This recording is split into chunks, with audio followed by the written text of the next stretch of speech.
Em uma noite sombria de 17 de julho de 1918, no porão da casa Ipatiev, conhecida como a Casa de Propósito Especial, em Ekaterimburgo, um destino trágico aguardava o último imperador russo Nicolau II, sua esposa Alexandra, suas 4 filhas e seu único filho.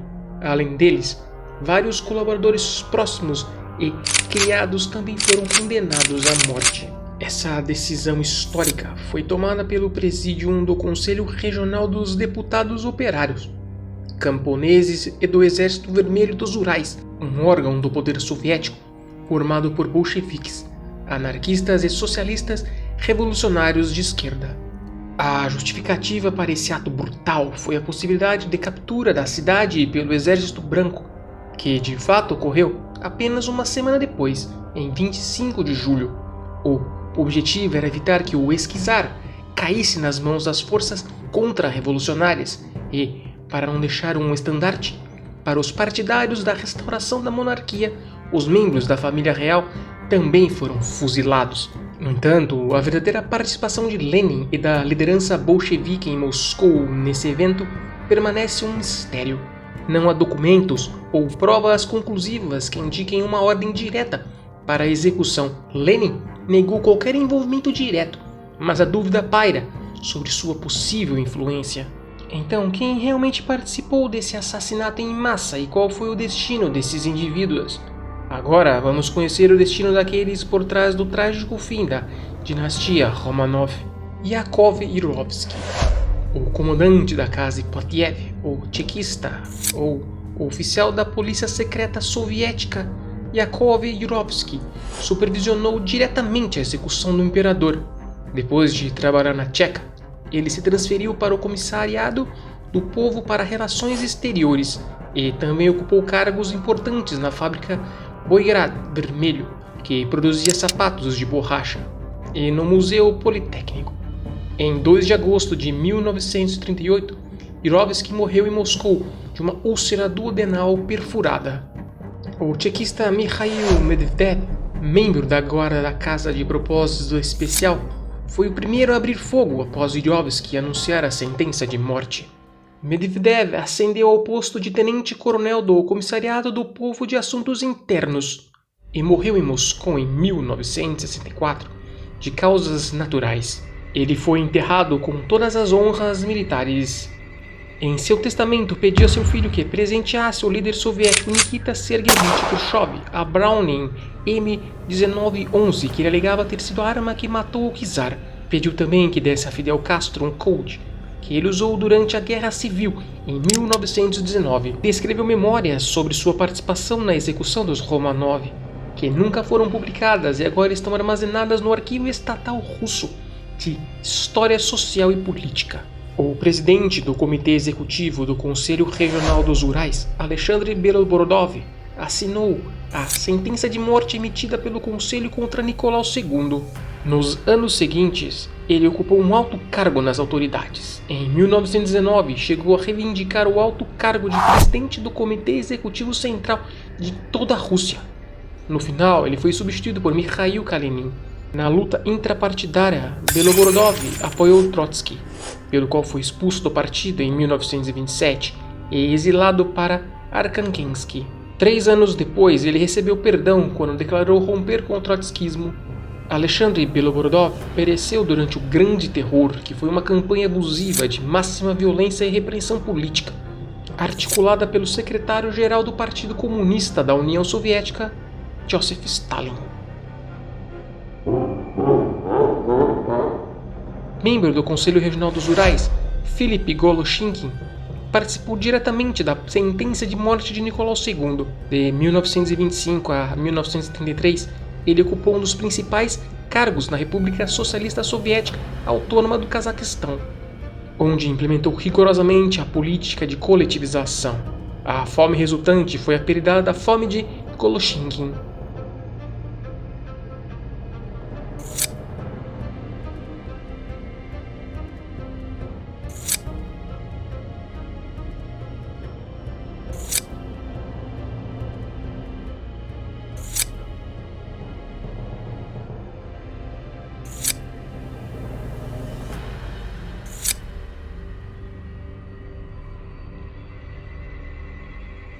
Em 1939, Philipp foi preso, acusado de simpatizar com o trotskismo, exceder-se na coletivização, preparar um ato terrorista e outros atos contra o partido. Em 28 de outubro de 1941, ele foi fuzilado perto da cidade de Koiviziviche. Como membro do Comitê Regional dos Urais, Georgy Safarov decidiu o destino da família real também. Mais tarde, durante a luta pelo poder dentro do partido, ele apoiou Grigori Zinoviev e Trotsky. Em 1937, Safarov foi preso e passou 5 anos em um gulag.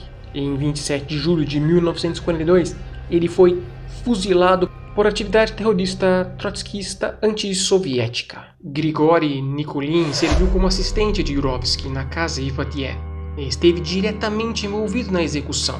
Os primeiros anos após o fim da Guerra Civil, ele se dedicou à luta contra o crime e, por um tempo, chegou a chefiar o Departamento de Investigação Criminal de Moscou. A partir de 1924, Nikulin trabalhou na esfera de economia nacional até sua morte em 1956. Ele trabalhou no Departamento de Abastecimento de Água e Esgoto do Comitê Executivo da cidade de Moscou.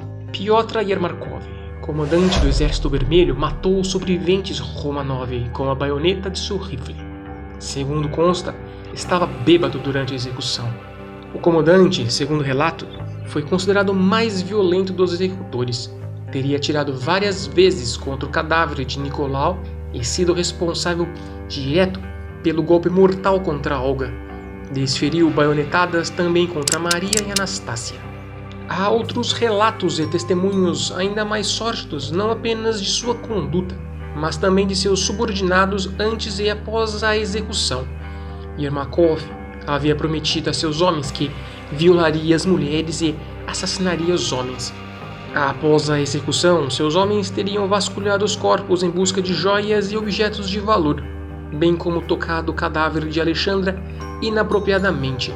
Yermakov serviu nos anos seguintes em altos cargos nas forças policiais de Omensk e Ekaterimburgo, e também trabalhou como inspetor de centros de detenção nos Urais. Durante a Segunda Guerra Mundial, Yermakov comandou a milícia popular no distrito de Molodovsky, em Ekaterimburgo. Ele morreu de câncer na garganta em 25 de maio de 1952. Viktor Nebrin, de apenas 17 anos, foi o participante mais jovem da execução. Mais tarde, ele trabalhou como correspondente no jornal Trabalhador dos Urais e até escreveu memórias sob o título Memórias de Netrebin Viktor Nikiforovich, um participante da execução dos Romanov. Em 1935, no entanto, ele desapareceu sem deixar vestígios. Após a execução da família do czar, o oficial da Tcheca Isai Podzinski lutou por algum tempo nas frentes da Guerra Civil e serviu nos órgãos judiciais extraordinários, os tribunais militares revolucionários. No final da década de 30, ele mudou completamente sua esfera de atividade, encontrando-se trabalhando para a economia nacional e a administração estatal. Durante o Grande Terror, ele passou 3 anos na prisão, mas sobreviveu. Podzinski viveu em segurança até 1987.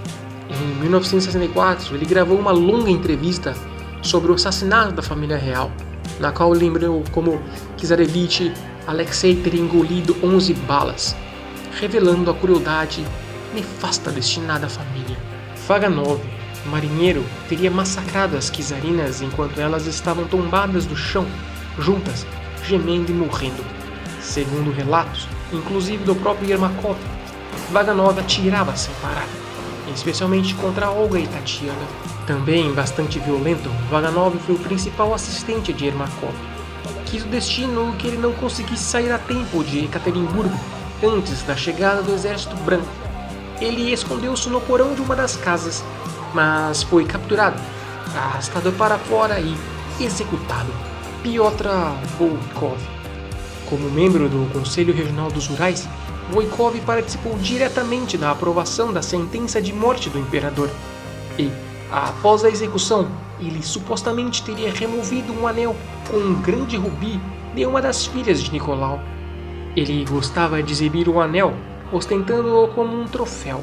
No entanto, o anel não é nunca mencionado em nenhum documento oficial ou mesmo depoimento prestado pelos envolvidos. Nos anos seguintes, ele se destacou no campo do comércio exterior e no serviço diplomático. Em 7 de junho de 1927, o representante plenipotenciário da União Soviética na República da Polônia, Piotr Voikov, foi mortalmente ferido em uma estação ferroviária em Varsóvia. O assassino era um imigrante branco, ou seja, um opositor político chamado Boris Koverda. Segundo o assassino, sua motivação foi guiada para vingar a Rússia e as milhões de pessoas torturadas e mortas pelos bolcheviques. As autoridades polonesas condenaram Koverda a trabalhos forçados perpétuos. No entanto, em 1937, ele foi libertado sob anistia. E assim chega ao fim o destino dos homens que perpetraram um dos episódios mais sombrios e macabros da história russa. Alguns deles parecem ter pago o preço de suas ações, com o que chamamos de karma, enquanto outros tiveram a sorte de encontrar um fim tranquilo e sem dor, muito diferente do que reservaram à família real russa, que eles massacraram. Este é o legado sombrio da tragédia dos Romanov, e serve como um lembrete de que a violência e a crueldade, usada como instrumentos políticos, não têm limites. Muito obrigado por sua presença, espero que tenha gostado, nos vemos no próximo vídeo. Um abraço e tchau!